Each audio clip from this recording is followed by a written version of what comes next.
ईश्वर ने हमें बचाने के लिए अपना इकलौता पुत्र भेजा। ईश्वर का प्रेम मानव इतिहास की सबसे महान और रहस्यमय सच्चाई है। जब मनुष्य पाप, अंधकार और मृत्यु के बंधन में फंसा हुआ था, तब ईश्वर ने अपनी असीम कृपा और दया के कारण हमें अकेला नहीं छोड़ा। उन्होंने हमें उद्धार देने के लिए अपना इकलौता पुत्र हमारे प्रभु यीशु मसीह को संसार में भेजा। यह ईश्वर के प्रेम की पराकाष्ठा है, जैसा कि पवित्र बाइबल में लिखा है। क्योंकि परमेश्वर ने संसार से ऐसा प्रेम किया कि उसने अपना इकलौता पुत्र दे दिया, ताकि जो कोई उसमें विश्वास करे वह नष्ट न हो, परंतु अनंत जीवन प्राप्त करे। मनुष्य की रचना ईश्वर ने अपने स्वरूप की थी। आदम और हेवा को उन्होंने प्रेम, स्वतंत्रता और आनंद से परिपूर्ण जीवन दिया, परंतु पाप के कारण मनुष्य ईश्वर से दूर हो गया। पाप न केवल मनुष्य और ईश्वर के बीच संबंध को तोड़ा, बल्कि मनुष्य के भीतर भय, घृणा, स्वार्थ और मृत्यु को भी प्रवेश करा दिया। मनुष्य स्वयं अपने प्रयासों से इस पाप के बंधन से मुक्त नहीं हो सकता था। इसलिए ईश्वर ने उद्धार की योजना बनाई। ईश्वर का पुत्र यीशु मसीह स्वर्ग की महिमा को छोड़कर इस संसार में आए। उन्होंने एक साधारण मानव के रूप में जन्म लिया, बेतलहम की गौशाला में, एक निर्धन परिवार में।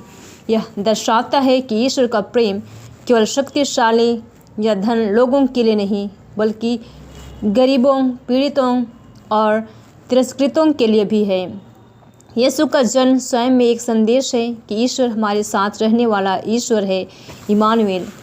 यीशु का संपूर्ण जीवन प्रेम, सेवा और आज्ञाकारिता का उदाहरण है। उन्होंने बीमारों को चंगा किया, भूखों को भोजन दिया, पापियों को क्षमा किया और समाज से बहिष्कृत लोगों को अपनाया। उन्होंने हमें सिखाया कि ईश्वर का राज्य प्रेम, दया, क्षमा और न्याय पर आधारित है। यीशु ने अपने वचनों और कर्मों से स्पष्ट किया कि ईश्वर कोई कठोर न्यायाधीश नहीं, बल्कि एक दयालु पिता है। यीशु का मुख्य संदेश प्रेम था, ईश्वर से प्रेम और अपने पड़ोसियों से प्रेम। उन्होंने कहा, अपने शत्रुओं से भी प्रेम करो। यह शिक्षा मानव सोच से परे है, लेकिन यही सच्चे उद्धार का मार्ग है। यीशु ने हमें सिखाया कि सच्ची महानता सेवा में है और सच्चा जीवन स्वयं को देने में है। यीशु का सबसे बड़ा बलिदान क्रूस पर हुआ। उन्होंने हमारे पापों का बोझ अपने ऊपर ले लिया और क्रूस पर अपना जीवन अर्पित कर दिया। क्रूस मानव इतिहास का सबसे बड़ा प्रेम चिन्ह है। संसार की दृष्टि में क्रूस हार का प्रतीक था, लेकिन ईश्वर की दृष्टि में वही विजय का मार्ग बना। यीशु ने अपने बलिदान से हमें पाप और मृत्यु की शक्ति से मुक्त कर दिया। परंतु कहानी यहीं समाप्त नहीं होती। तीसरे दिन यीशु मृतकों में से जी उठे। उनका पुनरुत्थान इस बात का प्रमाण है कि मृत्यु अंतिम सत्य नहीं।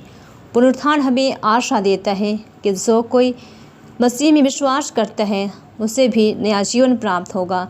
यीशु का पुनरुत्थान हमारे विश्वास की नींव है और हमारे जीवन की दिशा बदल देता है। ईश्वर ने अपने पुत्र को इसलिए भेजा ताकि हम अनंत जीवन प्राप्त करें। उद्धार केवल भविष्य की आशा नहीं, बल्कि वर्तमान जीवन में भी परिवर्तन लाता है। जब हम यीशु को अपने जीवन में स्वीकार करते हैं, तब हमारे हृदय में प्रेम, शांति और आशा का जन्म होता है। हम दूसरों को क्षमा करना सीखते हैं, सेवा का मार्ग अपनाते हैं और सत्य के लिए खड़ा होते हैं। आज का संसार भी अनेक चुनौतियों से घिरा हुआ है। युद्ध, हिंसा, अन्याय, गरीबी और अकेलापन। ऐसे समय में यीशु मसीह का संदेश पहले से कहीं अधिक प्रासंगिक है। वे हमें याद दिलाते हैं कि अंधकार कितना भी गहरा क्यों न हो, ईश्वर का प्रकाश उसे पराजित कर सकता है।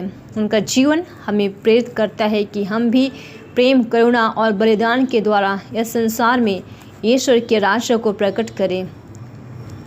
अंत में कहा जा सकता है कि ईश्वर ने हमें बचाने के लिए अपना इकलौता पुत्र भेजकर यह सिद्ध कर दिया कि हम उनके लिए कितने मूल्यवान हैं। यीशु मसीह केवल इतिहास की एक महान व्यक्ति नहीं, बल्कि हमारे उद्धारकर्ता और जीवन के मार्गदर्शक हैं। यदि हम उनके वचनों को अपने जीवन में अपनाएं, तो न केवल हमारा जीवन बदल जाएगा, बल्कि हम दूसरों के लिए भी आशा और प्रकाश बन सकेंगे। आइए हम इस क्रिसमस काल में अपने हृदय में प्रभु का स्वागत करें, उन्हें जगा दें ताकि हमारा जीवन उसके इच्छानुसार व्यतीत हो सके।